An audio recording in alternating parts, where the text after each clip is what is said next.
జనసేన శాసనసభ్యులందరితో కూర్చొని మొత్తం అన్ని పర్యవేక్షణ చూసాం. లోపల చూస్తే అంటే ప్రాబ్లం ఏముందంటే కొత్త అది చాలా 454 కోట్లు పెట్టి కట్టారు. 69 ఎకరాల్లో 7 బ్లాకుల్లో 7 బ్లాక్స్ 7 బ్లాక్స్ నిర్మాణానికి వాళ్ళు చేశారు.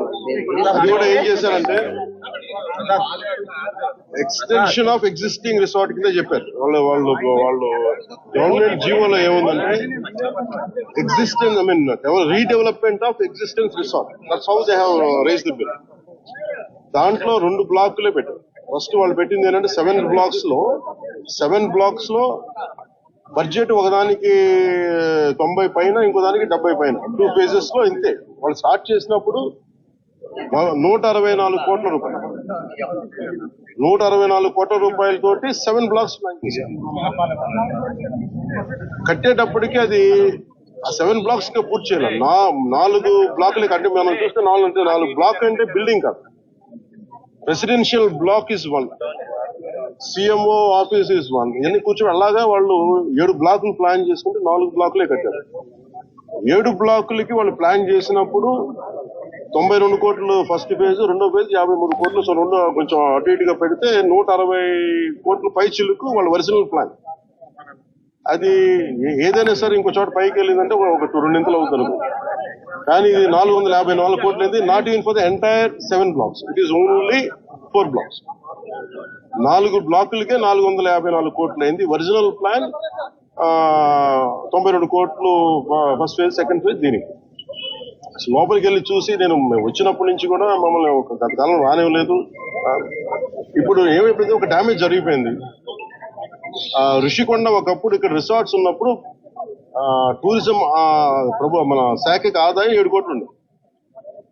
సో 7 కోట్ల ఆదాయం కోల్పోగా ఇప్పుడు అదనపు భారం 453 కోట్లు పడి ఇప్పుడు కరెంటు బిల్లు మన సంవత్సరానికి కట్టాల్సిన ఇంకా ఉపయోగించకుండా జస్ట్ అది లైట్ లేసి అప్పుడప్పుడు ఏసీ లాంచ్ చేయడానికి ఉట్టినాయి.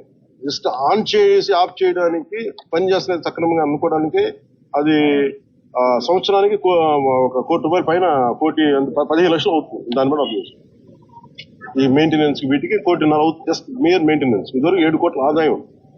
ఇప్పుడు మేము అన్ని చూసిన తర్వాత లోపల వెళ్ళి పర్యవేక్షిస్తే ఇప్పుడు దాకా అది వాళ్ళు డ్యామేజ్ చేశారు. ఈ టాయిలెట్స్ ఎన్ని కోట్లు, టబ్బు ఇవన్నీ ఇంకా అయిపోయినాయి, ప్రజల్లోకి వెళ్ళిపోయినాయి. మా కుటుంబ ప్రభుత్వం నుంచి మేము పిఎస్సి చైర్మన్, మన సివిల్ సప్లైస్ మినిస్టర్ మనోహర్ గారితో, టూరిజం శాఖ మంత్రివర్గంతో అందరితో కూర్చున్నప్పుడు, మొత్తం అంటే జనసేన సభ్యులతో కూర్చున్నప్పుడు, శాఖ సభ్యులతో కూర్చున్నప్పుడు జరిగిన డ్యామేజ్ జరిగిపోయింది. తొలచాల్సిన కొండ తొలిచేశారు, పాడు చేశారు. ఓకే, వీటన్నిటిని మించి ఇప్పుడు మన ముందు ఏముందంటే దీన్ని how well we can utilize 400 change చెప్పి ఎలా పెట్టాలి. చాలాసార్లు అనేక మార్లు మేము కేబినెట్ మీటింగ్ చర్చించాం. ముఖ్యమంత్రి గారు కూడా దీని మీద ఎలా చేయాలనేది ఆయన అందరిని అడుగుతూ ఉన్నారు. సో మేము ఈ పర్యటన తాలూకు ముఖ్య ఉద్దేశం ఏంటంటే, ఈ పర్యటన ద్వారా ఫస్ట్ మేము అసలు ఏం చేయాలనేది మాకు ఇది ఇండివిజువల్ కుటుంబ ప్రభుత్వం కాబట్టి జనసేన పార్టీ తరఫు నుంచి వాట్ ఈస్ అవర్ అనేది అంటే వాట్ ఈస్ అవర్ వ్యూ అనడానికి మనం ఇక్కడి నుంచి మంగళగిరిలో కూర్చోనో లేదంటే ఇంకా ఊళ్ళో కూర్చొని చేయడం, ప్రత్యక్షంగా ఒకసారి ఫీల్డ్ విజిట్ చేసి వచ్చే పరిష్కారం వేరుంటుంది. సో లోపలికి వెళ్ళి కూర్చొని మేము చూస్తున్నప్పుడు పెచ్చులు ఉడిపోతా ఉన్నాయి. ఆ సీఎంఓ ఆఫీస్ బ్లాక్ లో ఆల్మోస్ట్ వాళ్ళు ఎవరు పేషీలో కూర్చునే పైకప్పు పడిపోయింది, నీళ్లు లీక్ అవుతున్నాయి. ఇది 2 చేయాలి. ఒకటి, బిల్డింగ్స్ అన్ని సేఫ్టీ ఆడిట్ జరగాలి, అదొక చర్చించాం. 2, అసలు దీని ఎట్లాగా సేఫ్టీ ఆడిట్ జరిగిన వెంటనే ఎట్లా దీని ఆదాయ మార్గాలు పెంచాలి. మీరు ఎవరైనా సరే వ్యాపారం చేద్దాం అనుకున్న వాళ్ళు కూడా గత ప్రభుత్వం ఏం చేసింది, అది వాళ్ళ ముఖ్యమంత్రి కార్యాలయం కింద, వాళ్ళ నివాసం కింద, వారి కుటుంబ నివాసం కింద పెట్టారు. మనం ఆలోచిస్తుంది ఏంటంటే ఇది ఆదాయం, ఇది టూరిజం శాఖ ప్రాపర్టీ. ఇది should remain as Andhra Pradesh government ప్రాపర్టీగా ఉండాలని మా అందరి కోరిక. దట్స్ వాట్ ఒక 4 రెజల్యూషన్ తీసుకున్నాం. ఒక ప్రైవేట్ వ్యాపారం ఎవరైనా సరే 1 కోటి రూపాయలు పెట్టుబడి పెడితే కనీసం ₹1 ఆదాయం రావాలనుకుంటారు. దీని మీద 453 కోట్ల రూపాయలు పెట్టుబడి పెట్టి కనీసం ముందస్తుగా ఏం చేయాలి, అసలు బ్రేక్ ఈవెన్ ఎప్పుడు అవుతుంది, ఇది ఆదాయం ఎప్పుడు మారుతుంది అనేది ఏం చెప్పంటే మన మైస్ అనేది ఒక యాక్రోనిమ్ చెప్పారు. ఏంటి MICE acronym? Meetings, incentives, exhibition and conferences.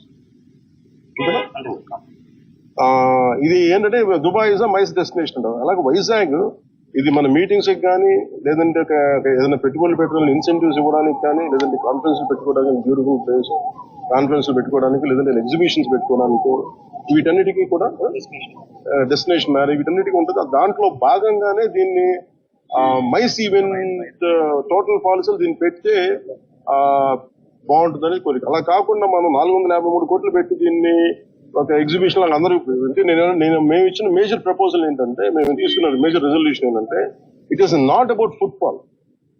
మనం టికెట్లు పెట్టేస్తే ఎంత వస్తుంది బాగా ఉంటుంది తప్ప ఈ 450 అంటే నేను ప్రభుత్వం should think like proper business. నేను టూరిజం శాఖ కూడా అదే చెప్పాను.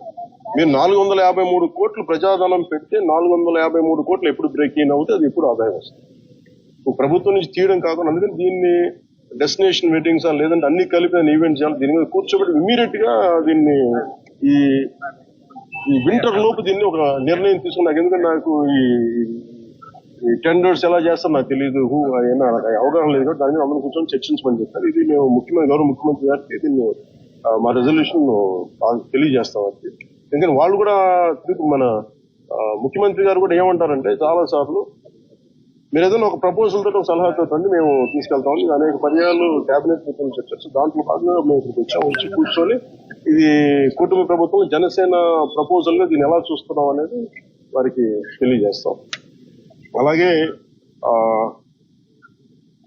మనోహర్ గారు మన సూచన ఏంటంటే దుర్గేష్ గారు కూడా వెంటనే మాట్లాడుతున్నారు వెంటనే దీన్ని మెయింటెనెన్స్ చేయించింది. ఎందుకంటే దుమ్ము పట్టేస్తున్నాయి, ఒక ఆల్మోస్ట్ ఒక 1/4 ఇంచ్ దుమ్ము ఉంది. సో వెంటనే క్లీన్ చేయించిన ఎవరు పడితే వాళ్ళు వెళ్ళిపోతా ఉన్నారు. అందుకని దీన్ని ప్రొటెక్ట్ చేయడం, దీన్ని కేర్ తీసుకోవడం. థ్యాంక్స్.